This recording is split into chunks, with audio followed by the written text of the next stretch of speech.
Okay, good morning, guys. Good morning, everyone. Welcome to another Clubhouse live presentation where it's audio only and you can come on and ask me questions live. If you do come on and ask me questions live, they will be put on social media, but I really encourage and implore you to do so because, well, why? I have the most testimonials, the most successes, the most non invasive, and frankly, the easiest and quickest and cheapest way to silence your tinnitus.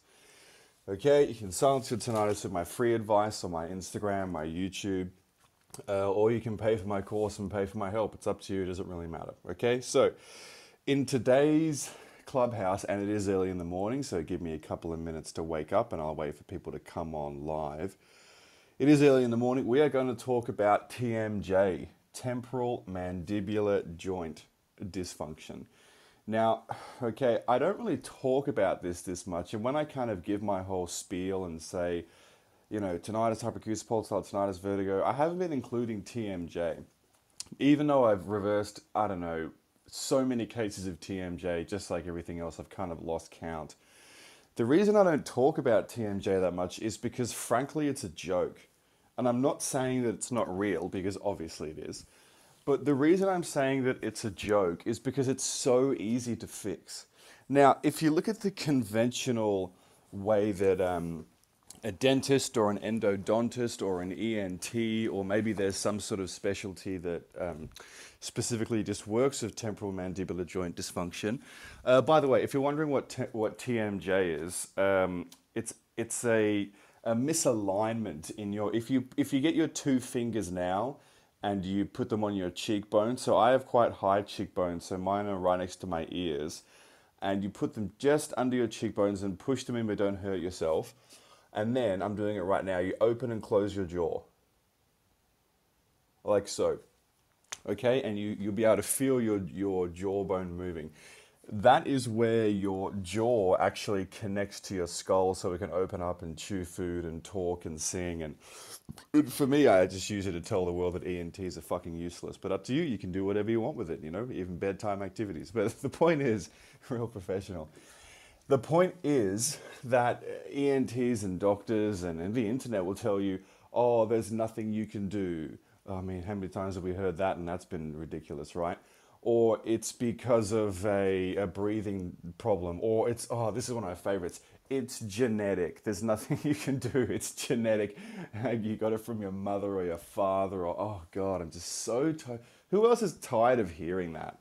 I mean, it's the biggest, you know what, why doctors say it's genetic?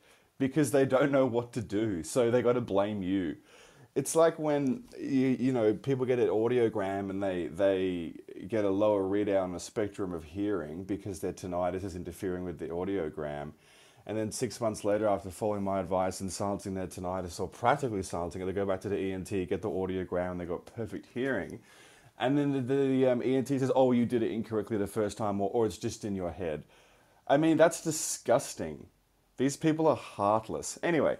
So you go to, then you can get a jaw surgeon, and the doctors will say, well, you have to get surgery. And I actually had a guy who was following me a while ago, and and we'll talk about what really causes TMJ. There are certain foods that cause TMJ, and I'll break them down right now. And newsflash, it ain't meat. All right? There's a lot of BS about meat that it takes so long to go through your body and it rots in your colon, and saturated fat causes heart disease, and shut up.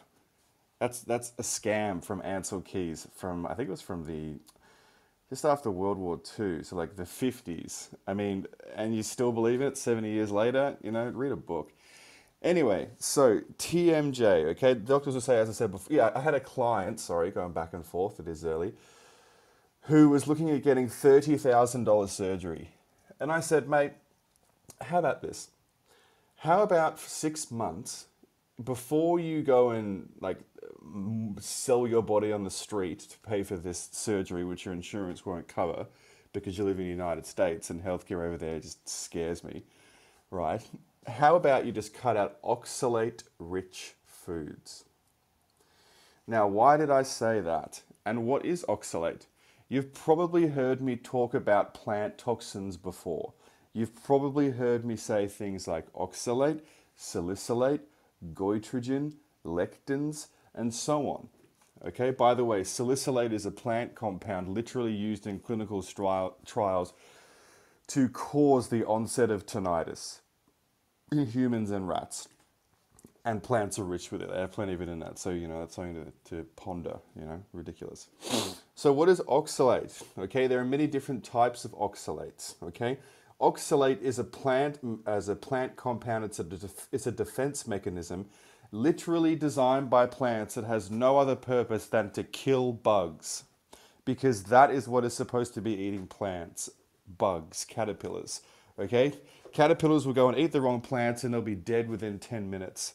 You can see it. You won't see it on National Geographic or anything, but you can go and look it up online. It's fascinating. Plants are, you got to understand, guys, plants and mold and fungus and everything has been around for a long time, longer than us. And so you have to look at why they, and you can call it God or you can call it evolution. Frankly, it doesn't matter. The fact is that it exists. So let's look at some of the most, I believe, oxalate dense and exactly what they do in the body. Oxalate dense plants there are, and that would be nuts and seeds. Why is that? Because that is semen. I'm not kidding. If you look up the actual diagram and breakdown and anatomy of a nut or a seed, there's actually part of it called the sperm and the semen, the endosperm. People who sit there and eat walnuts are eating plant cum. I'm not kidding. Google it now. You'll laugh your ass off. It's hilarious. We all used to do it. No point poking fun at anyone in particular. We all used to do it. But that is some of the most oxalate-dense foods you can have on the planet, right? And so what exactly is oxalate and what does it do? First of all, let me tell you something. I get these messages about once a week now.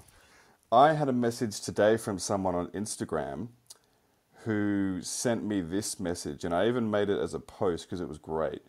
And they said, hey mate, since cutting out spinach and nuts, my upper jaw is perfectly aligned with my underjaw. Like it's symmetrical again, and my ears and neck don't crackle as much as they used to.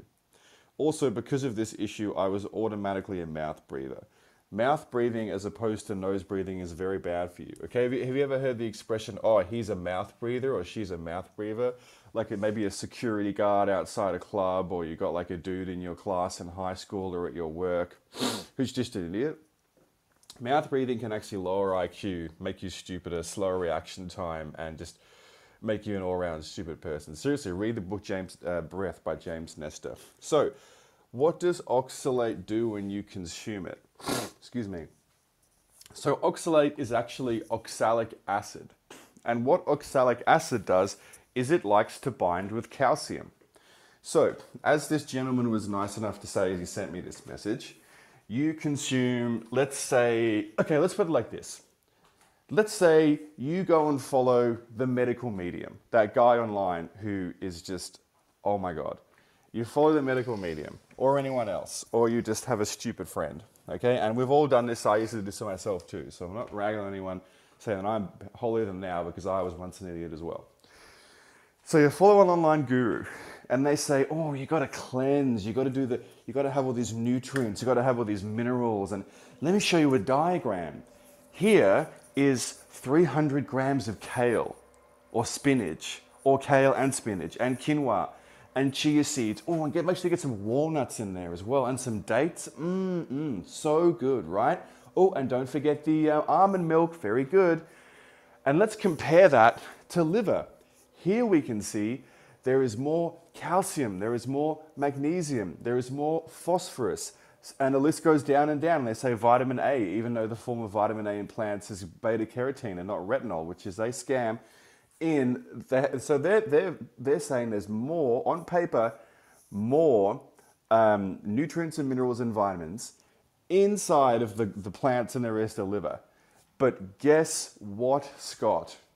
You cannot absorb that. You cannot absorb that. Not only is practically every single nutrient and vitamin, okay, in those plants in the wrong form, but the actual minerals, like calcium, okay, will actually be turned into little shards of glass. I shit you not. Another thing I want to point out right now too, and I just want to quash this now because I see many. Have you guys noticed this? That all those people everyone used to follow 5 years ago, and I won't name them and be a dick because you'll see them, who were saying, here's my amazing coffee brand and here's this and I've got this and I'm super healthy, and they act like they know what they're talking about. And now 5 years now, they look awful. They're prematurely balding. I guess balding you can't really say because of many reasons, but their skin is falling apart, they got a saggy neck, and they're like 45 years old. That is the green smoothies doing that. And also the salicylate makes you more sensitive to the sun. And what I was going to say before, and we are going to get to oxalate, but I'm on a roll here. What I was saying before is that antioxidants from plants cannot be absorbed. You cannot absorb them. There is a small percentage that you can take in, but it is so minute that it is frivolous. It is pointless. The point is moot. Okay, there's no point even taking it. If you are being lied to, I'm being lied to, you're being lied to, we're all in this big gang of people that are getting fucked by marketing. You know what the best antioxidants are? Okay, orally, if you want to consume it orally in your mouth, okay, and use your TMJ joints to chew on it, it's uric acid from meat. Uric acid has been vilified, wonder why, by the people who want to sell you fucking kale shakes. But you know what the absolute best antioxidant on the face of the earth is? It's grounding. It's actually connecting yourself to the earth with your bare feet, holding onto a tree, swimming in a lake, swimming in the ocean, walking through the forest, walking on sand. I even believe that some forms of cement are actually, you can get negatively charged electrons through that, because that's what we're getting. The earth is negatively charged, okay? The real powers in this world are not gravity, they're electromagnetism, okay? Electricity and magnetism. The earth has unilateral magnetism, a huge measure of Gauss, okay? So the magnetism goes from the top of the earth all the way around into the bottom, okay? Very powerful charge, very powerful. And what does that do? That gets rid of free radicals, okay? What causes free radicals? Damage to the cells. What damages cells? Oxalate. So let's talk about all these amazing nutrients, right? Amazing nutrients that all these influencers and 17-year-old girls and blah, blah, blah online are talking about. They're actually damaging your joints, your temporomandibular joints. When you consume oxalic acid, it binds with calcium, and then it has an affinity, which means it has an almost, it's like a homing missile. It has a desire, it's like a magnetism, you could say, for your joints. I want you to, after we finish this call, or if you're listening to this as a replay, I want you to go after this, and I want you to go look up two people. The first person is Sally K. Norton. Sally K. Norton. I think I got that right. Sally Norton. Yes. Actually, I think it's Norten. Anyway, you'll figure it out. She has a YouTube channel with great interviews. Okay, she talks about this very well. She's like the oxalate queen. She knows what the hell she's talking about. She'll give you a beautiful description, far better than I can now, but I understand a basic idea and some of the science. The other person is Low Ox Grandma. She is going through hell right now because she used to have Swiss chard. Okay, let me list off some of the highest oxalate plants that there are, okay? Swiss chard, nuts, legumes.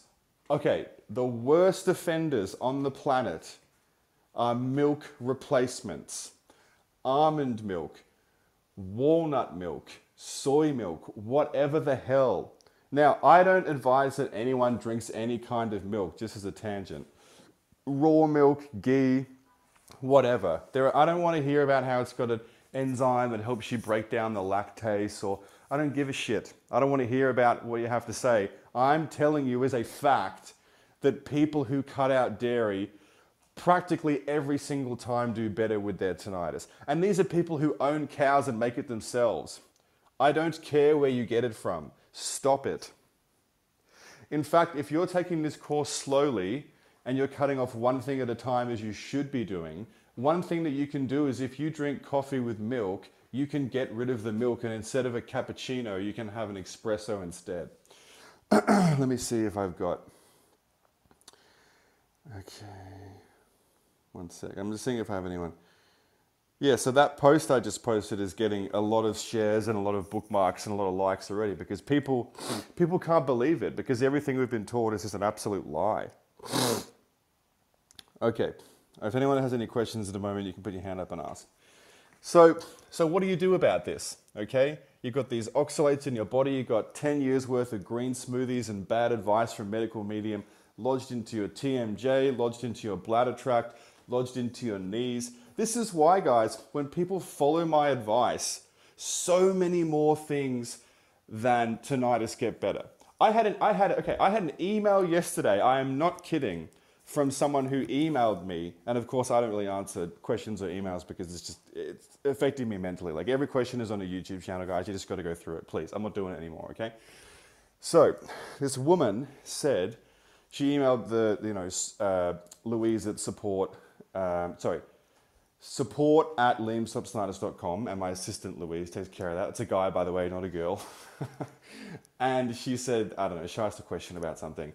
And he said, hey, sorry, I'm the assistant. If you need questions answered, go to the YouTube channel, Instagram, it's all there, which she should say because it's a fact, you've got to put in the work.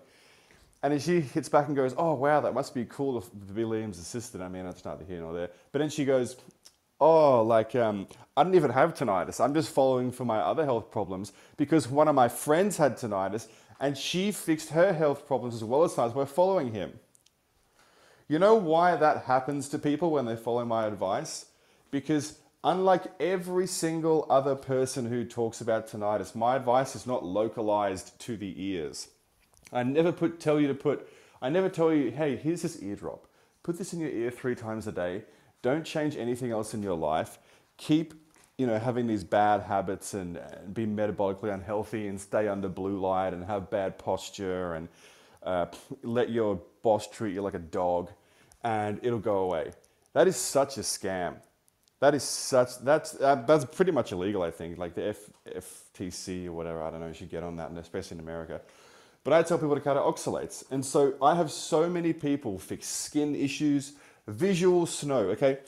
There's studies now coming out showing that you can contract visual snow from oxalate. Go into PubMed or just type in, you can use, Google actually has a search engine for this specifically for literature, and type in oxalate-induced visual snow.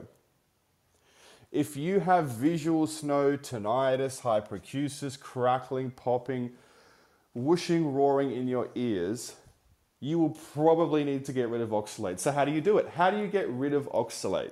Is there a supplement? Is there a cleanse? Do you have to do saunas? Excuse me. No. For whatever reason, and Sally K. Norton can probably point to this. I think last time I heard she was the science has not figured out why this happens, but it does happen. So whatever. The only way to get rid of oxalate, the only way for the body to actually start dumping it out of your skin, out of your tear ducts, out of your urinary tract, to defecate it out. I know it's not going to be fun, but you did it to yourself, unfortunately. Is to stop eating them. Stop eating oxalate-rich foods. When people say to me, Liam, I know that plants aren't food, and they're not. I know that plants are toxic, and they are. I know that people who tell me to drink green smoothies are idiots, and they are. But what do I eat? Like, what would you tell me to eat? And I tell them this simple thing. It's not what you eat. Because if it's going to be low in oxalate, it's probably going to be high in salicylate. But it's how often you eat them. That is what you want to look at. It's like when people say, what should I eat? And I say, first, how much are you eating? And when are you eating? Are you eating right before bed? Okay? When I tell people to start eating meat, their problem is that they actually don't eat enough. They don't eat enough. Yesterday, and I'm a big guy, I'm 6'4", and I probably weigh like 100 kilos. I'm very big, okay? Big chest, big shoulders, tall, very big guy, okay? Young, 29. I probably ate, I would say, 1 kilogram of meat yesterday. You probably saw it on my Instagram. Liver, plenty of fat, okay? You, depending obviously on your size, and you don't want to make yourself sick, okay? I'm not telling you to sit there and stuff it down your face and make yourself sick, because that's stupid. Especially if you have gallstones, you're going to have problems. But that's one of the problems. You need to eat enough. Anyway, so get getting rid of oxalate involves actually just removing the oxalate-rich foods, which all plants have some degree of oxalate. But you can look up the worst offenders online. You can just look up high oxalate diet. There's a PDF that someone made years ago on a website for free, and it's brilliant. But I'll tell you this right now, guys. Don't use almond flour. Don't drink milk alternatives. Stop eating nuts and seeds. Stop eating legumes. Stop eating beans. Why do you think, let me ask you this, if plants are so healthy, why is it that you can go into your kitchen right now, open up a tin, and eat 4 raw kidney beans, and you'll be dead within 3 hours, and you will die a horrible death? Kidney beans. What people feed their kids for breakfast every morning. Does that make sense? Yet I can go and eat practically any raw meat, save chicken, and be absolutely fine. But the plant kingdom, okay, is incredibly toxic. Now, a couple of things on the plant kingdom, okay? Plants absolutely have a benefit, okay? Absolutely. I really implore people to eat certain herbs when they have tinnitus, depending on how they got them. You can kill viral particles. There's actually an enzyme called HP40V, I think, which is a plant-based tablet, and it'll actually separate the protein that connects the viral particles to the outer shell of the cell to get rid of viruses. So people, evening primrose oil is one of those things. Alexa used that to help silence her tinnitus. She's an awesome girl. She gave me a video testimonial. But plants are helpful. As a medicine, they are a medicine. If you think that being healthy means to have a colorful plate, you have been absolutely fed such a line of bullshit. It is unbelievable.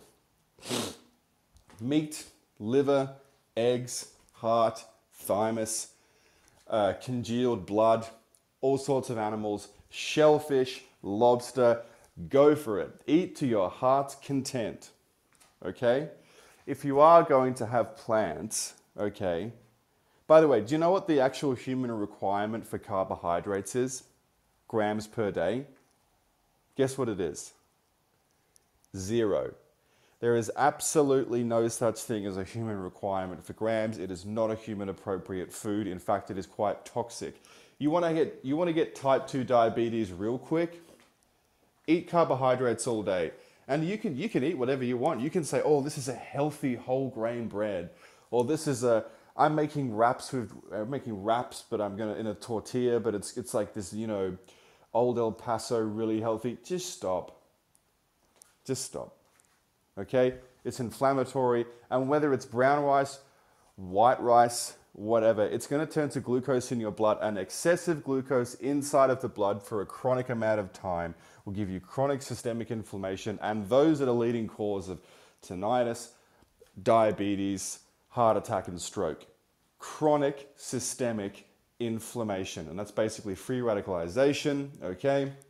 And how do you neutralize that? With antioxidants from grounding, not from plants. So if you have TMJ, cut out the oxalate, do it slowly, and I almost guarantee you, unless you got punched in the face by a boxer, seriously, that your jaw will realign. And I've had so many people tell me this. Now, it might take 6 months. It depends. I'll end it here, but let me see. But if anyone has any questions, guys, like, now's the time. Like, put your hand up. There should be a button down the bottom right hand of your screen or something. Sorry, guys. Sorry about that. There should be a button down the bottom right hand of your screen. You can put your hand up and you can ask a question about absolutely anything. Don't be shy. Now's the time. Okay? What was I going to say? Look, guys, your doctors and your ENTs and your endodontists and your nephrologist, psychologist, okay? Even people who do MRIs and X-rays, they don't know as much as you think that they do. And it's going to sound like a conspiracy, but it is. Your doctors unknowingly, or some even, the ones who realize what's going on quit, by the way. But when it comes to chronic issues, your doctors are fed a steady line of bullshit. Do you know who writes the medical curriculum in the top universities all around the world? Do you know who sits on the board of directors for hospitals? The pharmaceutical companies. Now, this happened in the, I'll just say this as well. I'm going to get the dates mixed up, so I apologize. I don't know if it was between World War I and II, or no, it was after World War II, because Bayer was involved. So I believe it was the early 50s or late 40s.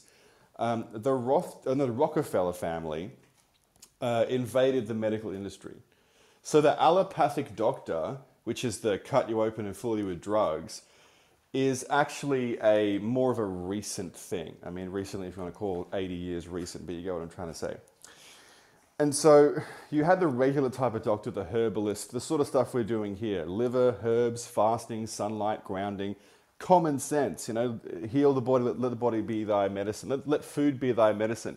Even Hippocrates said, first do no harm and let thy food be thy medicine. He also said, before you aim to make a person healthy, ask them if they are willing to give up that which makes them sick.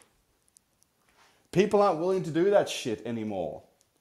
And frankly, it's really unsettling and sad, okay?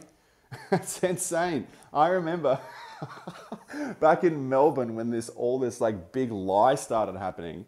And I was for those of you in Melbourne, I was driving down Chapel Street in, when would it have been? March, April, June, something like that. At the height of the fear, I saw this morbidly obese girl, she must have been 24, walking across the road with a mask on for her health, carrying a bag of McDonald's. I guarantee you that girl went out and has gotten several jabs already. So she'd rather get those jabs than be healthy and lose weight and actually decide to look in the mirror and go, I've taken it too far, I should start loving myself, I'm worth more than this. I'm worth far more than this body that I'm in. I got to start loving myself like my parents love me. Hopefully they do. But people don't want to do that shit anymore. Anyway, so the Rockefellers, what they did was they gave, he made his money in oil, if I'm not mistaken. And he decided, you know what, there's a lot of money to be made from these medications because they're petroleum based and that's what I do. And so what did he do? He literally bribed and blackmailed his way to put his members, so, these big companies, hospitals have, and medical institutions, have board members, right, of course, decide what they're going to do and what products they're going to sell with. It's a business. And what he did was, you know what, I'm going to give $8 million to Brown, Harvard, Yale, Stanford, blah, blah, blah. But, it's a lot of money, especially back then. The equivalent's like $35 million, especially with inflation. And he said, you know what I'm going to do? I'm going to give you this money, 8 million, 20 million, whatever it is. And what I'm going to do is, it's a lot of money and you guys you're not finance people. So I'm just going to put a couple of people on the board there to help you spend the money. And you know who you put on that board? Some of the most corrupt, disgusting psychopaths you've ever seen. And what did they do? They changed the curriculum. And you know what the first thing they changed was? Changing food has no change on health outcomes. And you know what your doctors today are taught? Dietary intervention has little to no change on health outcomes. Okay, guys, that's all for today. Have a lovely day. I hope you enjoyed this. The replay is going to be on Instagram. It's going to be on YouTube. Plants are not your friends, but they are medicine. So take them, but take them sparingly. Okay, have a lovely day.